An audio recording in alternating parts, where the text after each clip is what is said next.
Public humiliation is the dishonoring showcase of a person, usually an offender or a prisoner, especially in a public place. It was regularly used as a form of punishment in former times, and is still practiced by different means in the modern era. In the United States it was common in the 19th century and fell out of common use in the 20th century, though it has seen a revival starting in the 1990s.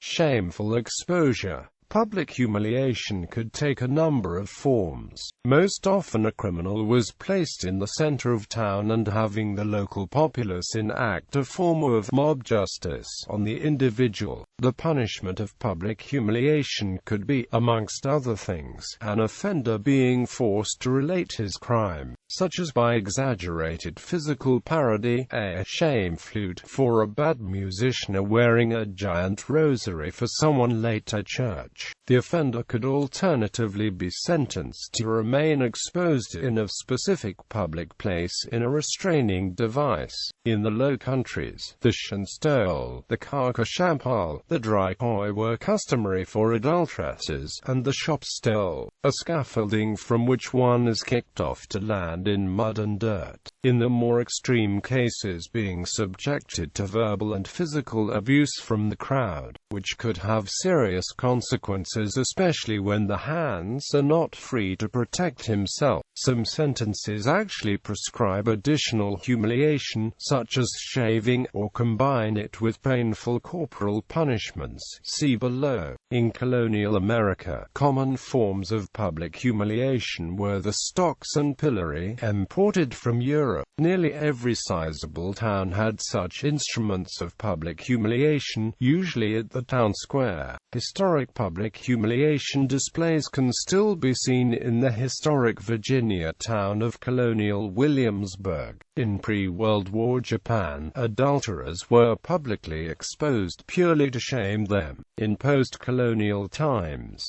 judicial use of public humiliation punishment has largely fallen out of favor, since the practice is now considered cruel and unusual punishment, which is outlawed in the United States Constitution.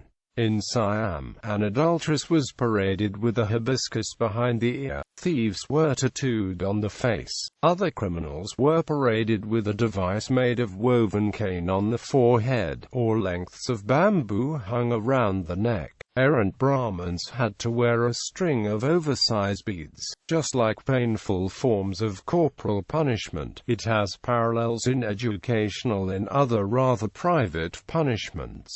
In school, a domestic disciplinary context, and as a rite of passage. Physical forms include being forced to wear some signs such as donkey ears, wearing a dunce cap, having to stand, kneel or bend over in a corner, or repeatedly write something on a blackboard. Here different levels of physical discomfort can be added, such as having to hold heavy objects, go barefoot, or kneel on an uneven surface. Like physical punishment and harsh hazing, these have become controversial in most modern societies, in many cases leading to legal restrictions and/or abolishment. Having the head shaved can be a humiliating punishment prescribed in law, but also something done as mob justice, a stark example of which was the thousands of European women who had their heads shaved in front of cheering crowds in the wake of World War II, as punishment for associating with occupying Nazis during the war. Forcing people to go barefoot has been used as a relatively ethless and more subtle form of humiliation in most past and present civilized cultures, primarily using the visual contrast to the standard form of appearance while also creating some level of physical discomfort. The exposure of bare feet often served as an indicator for imprisonment in slavery throughout ancient as well as modern history. Even today, prisoners officially have to go barefoot in many countries of the world and are also presented in court and showcased to the public, unshod, as shoes are commonly worn by all social classes since antiquity in most civilized societies.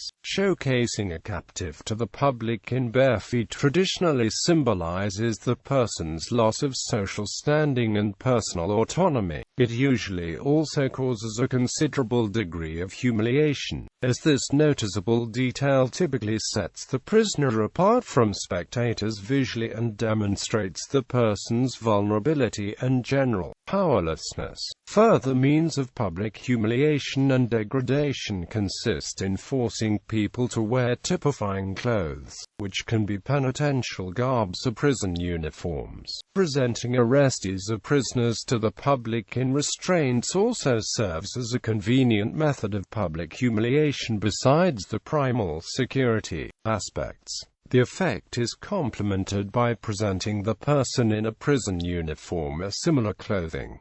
Corporal punishment. Apart from specific methods essentially aiming at humiliation, several methods combine pain and humiliation or even death and humiliation. In some cases, pain or at least discomfort is insignificant or rather secondary to the humiliation.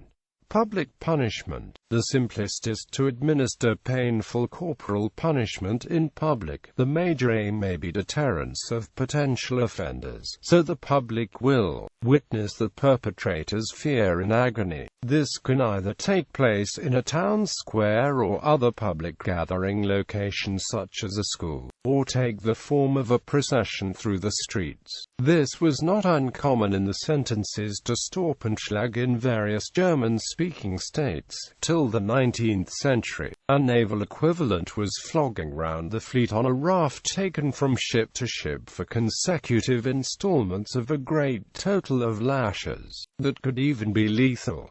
In some countries the punishment of foot whipping is executed in public to this day. The humiliation as well as degradation is generally intensified if the perpetrator is unclothed, as the exposure leaves the person feeling vulnerable and helpless. A common and simple form of humiliating exposure consists in taking away a person's shoes and keeping him or her barefoot during corporal punishment, or generally. Further means of intensifying the public humiliation and degradation, especially during punishment, consist in forcing people to wear typifying clothes, which can be prison uniforms or in former times penitential garbs or rags, further incremented in combination with an exposure aspect such as bare feet. Even when not strictly public, humiliation can still be a psychologically painful aspect of punishment because of the presence of witnessing peers, staff or other onlookers, or simply because the person administering the punishment is witnessing the reactions of the culprit. The loss of self-control in the presence of bystanders further increments the humiliating effect of the punishment significantly. This is also true for punishments in class and similar situations.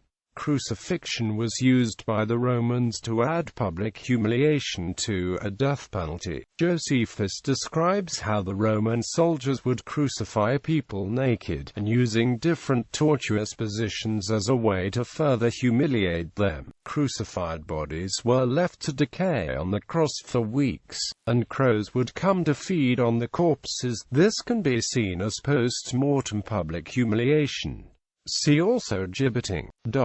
Torture marks. The humiliation can be extended intentionally and not by leaving visible marks such as scars, notably on body parts that are normally left visible. This also serves as a virtually indelible criminal record. This can even be the main intention of the punishment, as in the case of scarifications, such as branding. It invariably is essential in forms of mutilation, such as ear cropping. Though the functional loss is even greater, pain may even be intentionally minimized, as in the case of surgical amputation, eliminating the risk of accidental death. Tarring and feathering also serves as means of extended humiliation. Psychological effects. Public shaming can result in negative psychological effects and devastating consequences, no matter it is rightly justified or wrongfully accused of. It could cause depressions, suicidal thoughts and other severe mental problems. The humiliated individuals could become apathic and paranoid. The rage and fury splashed outwards could create additional innocent victims as the people suffered from humiliation seek for revenge or simply venting out.